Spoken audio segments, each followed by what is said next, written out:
ఎవరైనా ప్రెస్లో రాస్తా అంటే ప్రెస్లో మాట్లాడుతూ ఉంటే వాళ్ళను జైళ్ళలో వేస్తున్నారు. ఎక్కడ ఏ దాని మీద ఉందో నాకు అర్థం కావటం లేదు. ఇంకా 77 సంవత్సరాల స్వతంత్ర భారతంలో ఇంకా ఈ అరాచక పాలన ఏంటో నాకు అర్థం కావటం లేదు. ఇంకా మభ్యపెట్టడం, మోసం చేయడం, ఒక నెరేటివ్ని బిల్డప్ చేసి దాని మీద ఎస్టాబ్లిష్ చేసుకుంటూ పోతుంది ఈ ప్రభుత్వం. డెఫినెట్గా ఇప్పటికైనా మానుకొని రాబో కాలంలో ఖచ్చితంగా ఈ రాష్ట్రం యొక్క సమాభివృద్ధికి తోడ్పడాలి. ఎందుకంటే మీరు ఎప్పుడు జగన్మోహన్ రెడ్డినితో కంపేర్ చేస్తూ అంటారు, అతనేంది నాకు ఇది ఇదని. మన లోకేష్ పోయినప్పుడు కూడా అంటాడు ఏడుపు కొట్టు బ్యాచ్లు. ఎవడు ఏడుపు కొట్టు బ్యాచ్లు? మీరు కాదా ఏడుపు కొట్టు బ్యాచ్లు? పొద్దున్న లేచిన నుంచి జగన్మోహన్ రెడ్డి మీద ఏడ్చేది మీరా మేమా? ఏడుపు కొట్టు బ్యాచ్లు మీరు. ఇప్పటికి 2 సంవత్సరాలు అవుతా అంటది. ఏ రోజైనా జగన్మోహన్ రెడ్డి పేరు చెప్పకుండా మీరు మాట్లాడిన సందర్భం ఉందా? మీరు ఈ ప్రాంతంలో చేసిన అభివృద్ధి కానీ, ఈ ప్రాంతంలో చేసిన ఈ పనిని నేను చేశాను, ఈ అభివృద్ధి నేను చేశాను, ఈ కాలంలో సంక్షేమం ఇది చేశాను చెప్పుకునే కాలం ఉందా? లేదు కదా. ఇంకా అదే ఏడుపే. ఎవడో కట్టిన హైదరాబాద్ నేను కట్టించానంటారు, ఎవరో చేసిన దానిలోకి నేను చేశామని అంటున్నారు. నువ్వేం చేసావు? ఉమ్మడి ఆంధ్రప్రదేశ్లో 9 సంవత్సరాలుగా ముఖ్యమంత్రిగా ఉన్నావు.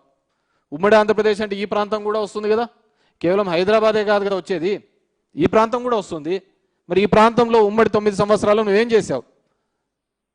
విజయవాడకి ఏం చేసావు? గుంటూరుకి ఏం చేసావు? అమరావతికి ఏం చేసావు? శ్రీకాకుళం చేసావు? గోదావరి జిల్లాలకు ఏం చేసావు? రాయలసీమకి ఏం చేసావు? మీరు ఏ పని చేయకుండా మా జగన్ మీద, మా నాయకత్వం మీద ఏడుపు కొట్టు మా ఎందుకు? పొద్దున్న లేచిన నుంచి ఇదే ఏడిపే కదా మీరు చేస్తా ఉండేది. మేము ఎందుకు ఏడ్చినాం? మేము చేసిన పనిని కూడా మీరు తీసుకోబోతున్నారు క్రెడిట్. మీరు మీ దాంట్లో అకౌంట్లో వేసుకుంటున్నారు. మేము మొదలుపెట్టిన పనిని కూడా మీ క్రెడిట్లోకి వేసుకుంటున్నారు.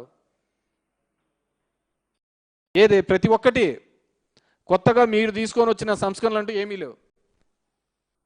మన గ్రీన్ కో దగ్గర ఇండస్ట్రీస్ దానిలో మేము తిన్నారు, దావోస్కు పోయినాం, గ్రీన్ కోతో అగ్రిమెంట్ అయినాం. ఏమి ఏడ్చిరు మీరు? గ్రీన్ కోలో తెచ్చడానికి అంత దూరం పోయినారు ఆ దావోస్ కని. మరి మీరెందుకు పోయినారు? మీరేం తెచ్చారు? అది టూర్ విజిట్కి పోయినట్టు పోతున్నారా? కాదు కదా. కాబట్టి ఇప్పటికైనా కానీ పరిపాలన మీద శ్రద్ధ పెట్టండి, లా అండ్ ఆర్డర్ మీద శ్రద్ధ పెట్టండి. మీరు ఇదే విధంగా బలవంతంగా నోటికొచ్చినట్టు మాట్లాడుతూ ప్రజల్ని ఇబ్బంది పడిచేస్తూ కార్యకర్తలను కేసుల్లో పెట్టించి నోరు మూపించాలనే ప్రయత్నం చేస్తే అది ఖచ్చితంగా మీకే రివర్స్ అవుతుంది. పబ్లిక్ చాలా తెలివైన వాళ్ళు, ఏం జరుగుతుంది ఎలా జరుగుతుంది అనే దాన్ని బాగా క్షుణ్ణంగా పరిశీలించే వాళ్ళు జనం. నువ్వు నేను అంతా బాగుంటుంది అనుకుంటుంటాం. ఈరోజు ప్రతి రంగంలోనూ కూడా, ఉద్యోగస్తుల్లో కావచ్చు, ప్రతి ఒక్కరిలోనూ కూడా ఒక నిస్సహాయత, ఏమీ చేయలేని పరిస్థితి. ఎవరైనా ఏమనంటే కేసులు పెడతారో ఇంకోటి పెడతారో ఒక భయం మధ్య బతుకుతున్నారు. మీరు జగన్మోహన్ రెడ్డి గారు బర్త్డే జరుపుకుంటా అంటేనే తట్టుకోలేకపోతున్నారే. ఈసారి అసలు ఎవరు కానీ లేదు, గ్రామాన్ని వాలంటీర్లుగా చేసుకున్నాను. అది మీకు రిఫ్లెక్ట్ కావటం లేదా? కాబట్టి దయచేసి ఈ ఏడుపు గొట్టలు మాటలు తగ్గించుకొని మా మీద ఏడ్చేది కాదు. మీకు అధికారం ఇచ్చినారు, ఎప్పుడూ లేనంత విధంగా మీకు ఈ రాష్ట్రంలో ఒక మ్యాండేట్ ఇచ్చినారు. ఆ మ్యాండేట్కి తగ్గట్టుగా రిజల్ట్ చూపించండి, ఆ మ్యాండేట్కి తగ్గట్టుగా పని చూపించండి.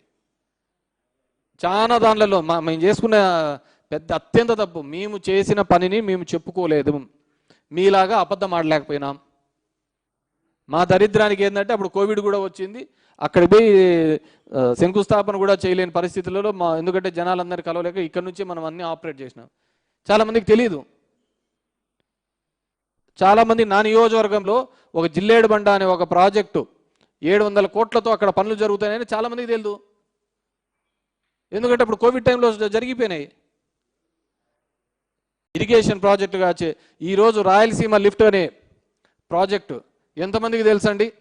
ఆ రోజు జగన్మోహన్ రెడ్డి గారు అంత పెద్ద ఎత్తున మొదలుపెట్టాడని చెప్పి మన రేవంత్ చెప్పేంత వరకు చాలామందికి రాయలసీమలో 70% మెంబర్కి తెలియదు. అవునా కదా? 17 మెడికల్ కాలేజీలు మేము అంతగా కట్టించాము, అంతగా చేశాము అని చెప్పేసి 60% జనాలకు తెలియదు. మేబీ ఆ నియోజకవర్గ ప్రజలకు తెలిసి ఉంటుందేమో కానీ కానీ మొన్న మీరు పీపీపీపీ చేయడంతో మేము జనం దగ్గరికి వెళ్ళడము, జనం దగ్గర నుంచి వెళ్ళి ఆ హాస్పిటల్స్ చూపించే ప్రయత్నం చేయడంతోనే కదా ఈరోజు జనాలకు అందరికీ తెలిసినది.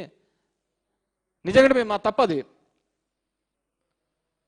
మేము చేసింది చెప్పుకోలేకపోయినాం.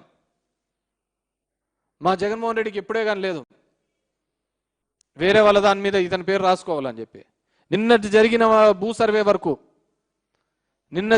సర్వే వరకు ఇప్పటికైనా క్లియర్ చేసినారో చెప్పు. ఫ్రీ హోల్డ్లో వైఎస్ఆర్సీపీ వాళ్ళదే అని చెప్పి దీంట్లో మాఫియా చేసినారు. ఇన్నాళ్ళు 2 సంవత్సరాలు అవుతుంది. ఏం ఎంక్వైరీ తేల్చినారు? ఎంతమందికి ఫ్రీ హోల్డ్ నుంచి రిలీజ్ చేసినారు చెప్పండి? రోజు రెవెన్యూ క్లినిక్లు అన్నారు, అన్ని క్లినిక్లు అన్నారు. 2027 కల్లా అన్నీ అయిపోజేస్తామంటున్నారు. ఇప్పుడు ఐ ఛాలెంజ్ 2027 గన మీరు రెవెన్యూ సమస్యలన్నీ కానీ క్లియర్ చేస్తే గన, రెవెన్యూ సమస్యలు లేవని క్లియర్ చేస్తే నేను ఎలక్షన్లో కూడా పోటీ చేయనయ్యా.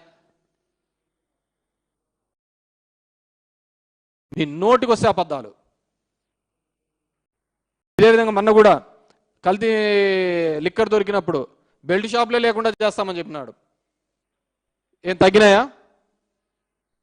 ఊరూరికి ఉన్నాయి. ఇదే జగన్మోహన్ రెడ్డి గారు రీసర్వే మొదలుపెట్టి చేసి 1924 తర్వాత మళ్ళీ 100 ఏళ్లకు జగన్మోహన్ రెడ్డి గారు పెట్టి చేస్తే దాని మీద ఏమేమో అనరి. మీ భూమి లాక్కుంటాడు, ఇది ల్యాండ్ టైటిలింగ్ కాదు, ల్యాండ్ గ్రాబింగ్ యాక్ట్ అని చెప్పి మా దరిద్రం మేము చెప్పుకోలేకపోయినాం. అరే 100 ఏళ్ల తర్వాత ఇది చేస్తున్నాం, దీనివల్ల మీకు ఇంత మేలు జరుగుతుందని చెప్పుకోలేనంత పరిస్థితుల్లో మేము తయారు చేసినారు. మా లీడర్ కూడా చెప్పుకోలేకపోయినాం. ఒక్కటి 20 సంవత్సరాలు మీరు సాగులో ఉంటే చాలు, దానిలకు సేలపు రైట్స్ ఇచ్చిన జగన్మోహన్ రెడ్డి కదా. అంటే ప్రభుత్వ భూమిలో కూడా మీరు సాగులో 20 సంవత్సరాలు ఎటువంటి లావాదేవీలు జరుపుకోకుండా ఉంటే 2004 నుంచి 2024 వరకు ఆ భూమి క్రయ విక్రయాలు చేసుకోవడానికి కూడా అధికారం ఇచ్చిన జగన్మోహన్ రెడ్డి మీ భూములు కాజేస్తున్నాడంటే ఎలా నమ్మగలిగినారు? ఏమంటే చంద్రబాబు నమ్మించినాడు. రోజు ఫోన్లే, మీ భూమి ఎత్తపోతున్నారని ఫోన్లు చేస్తా అంటే జనాలు ఏం చేస్తారు? మీకు కూడా సగం మందికి తెలియదు. 20 సంవత్సరాల భూమిలో మీరు గన ఉంటే గన, అది ప్రభుత్వ భూమిలో మీకు పట్టా ఉండి 20 సంవత్సరాలు మీ చేతిలో ఉంటే గన దాని క్రయ విక్రయాలు కూడా చేసుకోవచ్చు. డికేటి భూమిలో గతంలో ఎప్పుడు ఉండేది? 1954 కంటే ముందు ఉండేది మాత్రమే రిజిస్ట్రేషన్ క్రయ విక్రయాలు చేసుకునేకి, జీవో నెంబర్ 585 ప్రకారం. 22 లక్షల ఎకరాలు వేసినది ఎవరు? చంద్రబాబు నాయుడు గారు కదా.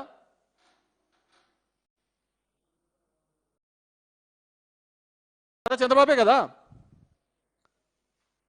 దాన్ని 2016లో వేసినది చంద్రబాబు నాయుడే. 2018లో జీవో ఇచ్చినాడు చంద్రబాబు నాయుడు గారు. ఏమని? 1954 తర్వాత ఉండేటివన్నీ డిలీట్ చేయాలని. కానీ కాలేదే. కానీ జగన్మోహన్ రెడ్డి గారు ఒక 4 అడుగులు ముందు వేసి ఇచ్చినాడు.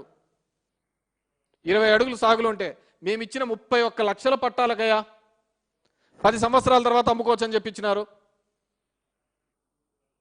31 లక్షల పట్టాలకు 10 సంవత్సరాల తర్వాత నువ్వు సేలబుల్ రైట్స్ ఇచ్చినారు. అలాంటిది జగన్మోహన్ రెడ్డి నీ భూములన్నీ కాజేస్తాడు. ఎవరు కాజేస్తున్నట్టు? నీకు అమ్మేదానికి కొనేదానికి ఒక రైట్ హక్కును కల్పించి ఒక చట్టం తీసుకొని వచ్చిన జగన్మోహన్ రెడ్డి మీ పట్టా ల్యాండ్, సొంత ల్యాండ్ను కాజేస్తామంటే ఎలా నమ్మినారు?